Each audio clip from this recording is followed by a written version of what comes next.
आज के इस नए एक्सप्लेनर में आपका स्वागत है। आज हम रिचर्ड कार्लसन के बहुत ही कमाल की किताब don't sweat the small stuff के कोर आइडियाज पर बात करने वाले हैं। हम अक्सर देखते हैं कि कैसे हमारा आधुनिक दिमाग रोजमर्रा की छोटी छोटी बातों का बिना बात के बतंगड़ बना देता है और हमारी शांति छीन लेता है।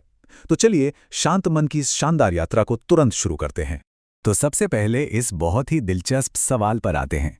जरा सोचिए, क्या असल में जिंदगी इतनी मुश्किल है या फिर हमारा दिमाग ही छोटी चीजों को एक मैग्नीफाइंग ग्लास से देखने लगता है? क्योंकि कई बार सिर्फ एक छोटे से मैसेज का रिप्लाई ना आना या कोई मामूली सी गलती पूरा दिन खराब कर देती है ना? इस किताब के लेखक, जो खुद एक मनोवैज्ञानिक थे, उन्होंने एक बहुत ही गहरी बात नोटिस की।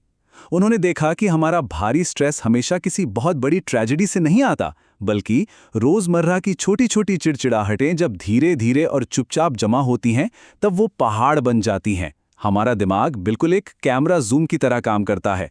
जब ये किसी छोटी सी शर्मिंदगी पर जूम इन करता है, तो वो एक बहुत बड़ी आपदा लगने लगती है और हम बड़ी तस्वीर देखना ही भूल जाते हैं। तो चलिए, अब हम अपनी इस मेंटल जर्नी के पहले चरण की ओर बढ़ते हैं, जिससे हम कहेंगे जाल। देखते हैं कि हमारा दिमाग ओवरथिंकिंग के इस लूप में कैसे फंसता है। इस बात को समझने के लिए जरा इस स्थिति को देखिए। ये जाल कैसे काम करता है, ये उसका एक बेहतरीन उदाहरण है। मान लीजिए ट्रैफिक में पीछे से किसी ने जोर से हॉर्न बजा दिया। अब वो घटना तो बस 1 सेकंड की थी, वहीं खत्म हो गई। लेकिन दिमाग क्या करता है? वो उस पर रिएक्ट करता रहता है, गुस्सा करता है, और वो एक रिएक्शन पूरे दिन की एनर्जी चूस लेता है। अब यहाँ जो पानी के गिलास का उदाहरण है, वो सच में बहुत कुछ सोचने पर मजबूर कर देता है। सोचिए, अगर हम एक पानी के गिलास को सिर्फ कुछ सेकंड के लिए पकड़ें तो वो बिल्कुल हल्का लगता है। लेकिन अगर उसी गिलास को 1 घंटे तक पकड़े रहें तो हाथ में भयंकर दर्द होने लगेगा। हमारे विचार और शब्द भी बिल्कुल ऐसे ही होते हैं। वो अपने आप में भारी नहीं होते, लेकिन उन्हें लंबे समय तक दिमाग में पकड़े रहने से उनका बोझ बर्दाश्त के बाहर हो जाता है। और यहीं से हम दूसरे चरण में प्रवेश करते हैं, भ्रम। हमारी मानसिक ऊर्जा को चूसने वाले इन इल्यूजन्स को तोड़ना बहुत जरूरी है। खासकर हर चीज को परफेक्ट बनाने की जो थका देने वाली आदत है। परफेक्शन की बात करें तो किंसुगी का ये जापानीज कॉन्सेप्ट हमारे मॉडर्न माइंड को एक बहुत ही खूबसूरत बात याद दिलाता है। इसमें टूटे हुए बर्तनों को सोने से जोड़ा जाता है। इसका मतलब है कि हमारी कमियां या गलतियां कोई ऐसी चीज नहीं हैं जिन्हें छिपाना चाहिए, बल्कि ये तो वो अनूठी दरारें हैं जो हमें एक असली और जमीन से जुड़ा हुआ इंसान बनाती हैं। एक और बहुत ज़रूरी बात जो हमें समझनी चाहिए वो ये है कि हर इंसान अपने ज़िंदगी में कुछ न कुछ अदृश्य लड़ाइयाँ लड़ रहा है। कोई पारिवारिक तनाव से गुजर रहा है, तो कोई अपने भविष्य को लेकर परेशान है। इसलिए अगर कोई शांत है या मुस्कुरा नहीं रहा है, तो इसका मतलब ये नहीं कि वो कोई व्यक्तिगत हमला कर रहा है। अक्सर ये सिर्फ उनके अपने संघर्षों का असर होता है। हर बात को पर्सनली ले लेना भी एक बहुत बड़ा भ्रम है। अब रेस्टोरेंट वाली इसी कहानी को देख लीजिए। देखने वाले को लगा कि वेटर बहुत ही रूखा और घमंडी है, लेकिन असली बात क्या थी? उस वेटर की मां अस्पताल में थी और वो चिंता में डूबा हुआ था। मतलब हमें सिर्फ बाहर का रिएक्शन दिखता है, उस इंसान के अंदर चल रही उथल-पुथल नहीं। इन सारे भ्रमों को समझने के बाद अब हमारा ये एक्सप्लेनर तीसरे चरण पर आता है, ऊर्जा का क्षय। देखते हैं कि इन गलतफहमियों पर लगातार रिएक्ट करने से हमारी जीवन शक्ति कैसे खत्म होती है। जरा इस बहुत ही गहरी लाइन पर गौर कीजिए। अगर मैं भौंकने वाले हर कुत्ते पर पत्थर मारूंगा तो अपनी मंजिल तक कभी नहीं पहुंच पाऊंगा। ये बात एक ऐसे बुजुर्ग ने कही थी जिसने भरी महफिल में अपने एक अपमान को पूरी तरह से नजरअंदाज कर दिया था। ये बिल्कुल सटीक समझाता है कि अगर हम हर छोटी मोटी बहस को जीतने में लग जाएंगे तो मन की शांति पाना तो बिल्कुल असंभव है।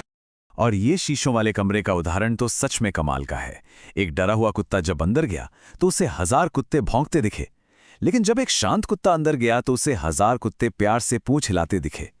ये हमें बहुत स्पष्ट रूप से बताता है कि ये दुनिया बस एक शीशा है जो हमारे मन की अंदरूनी हालत को ही रिफ्लेक्ट कर रही है। तो इसका सीधा सा मतलब ये है कि स्ट्रेस बाहरी स्थितियों से नहीं आता है। जैसे सोचिए, 2 लोग बिल्कुल एक ही ट्रैफिक जैम में फंसे हैं। एक सुकून से गाने सुन रहा है और दूसरा गुस्से से चीख रहा है। ट्रैफिक दोनों के लिए एक है, लेकिन स्ट्रेस सिर्फ एक के दिमाग में है। क्योंकि तनाव कोई सिचुएशन नहीं है, बल्कि नकारात्मक तरीके से रिएक्ट करने की हमारी एक आदत है। अब हम आखिरकार अपने चौथे और सबसे अहम चरण पर आ गए हैं, मुक्ति। चलिए देखते हैं कि दिमाग पर लदे इस भारी बोझ को कैसे उतारा जाए। हमारा मन बिल्कुल गंदे पानी के खेले हुए ग्लास की तरह काम करता है। अगर पानी को जबरदस्ती साफ करने की कोशिश करेंगे तो वो और गंदा होगा।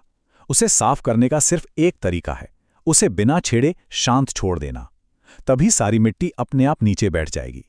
हमारे विचारों को भी स्पष्ट होने के लिए बस इसी तरह की पूर्ण स्थिरता की जरूरत होती है। इसे अपनी रूटीन में लाने का एक बहुत ही शानदार तरीका है 30 सेकंड का मेंटल रीसेट। दिन भर में बस कुछ पल के लिए अपने सारे काम और स्क्रीन छोड़ दीजिए। बिना किसी जजमेंट के अपनी सांसों पर ध्यान लगाइए। ये छोटी सी प्रैक्टिस भटकते हुए दिमाग को भविष्य की चिंताओं से खींचकर बहुत ही सुरक्षित तरीके से आज में यानी वर्तमान क्षण में वापस ले आती है। मुक्ति पाने का एक और बड़ा स्टेप ये है कि हम खुद को अपनी जॉब, पैसे या लोग हमारे बारे में क्या सोचते हैं, इन सब चीज़ों से अलग करके देखें। बिल्कुल वैसे ही जैसे एक एक्टर को हमेशा याद रहता है कि पर्दे पर जो विलन का रोल वो कर रहा है, असल जिंदगी में वो वैसा बिल्कुल नहीं है। हमारी असली वैल्यू बाहरी चीज़ों में नहीं, बल्कि मन की उस सच्ची शांति में है।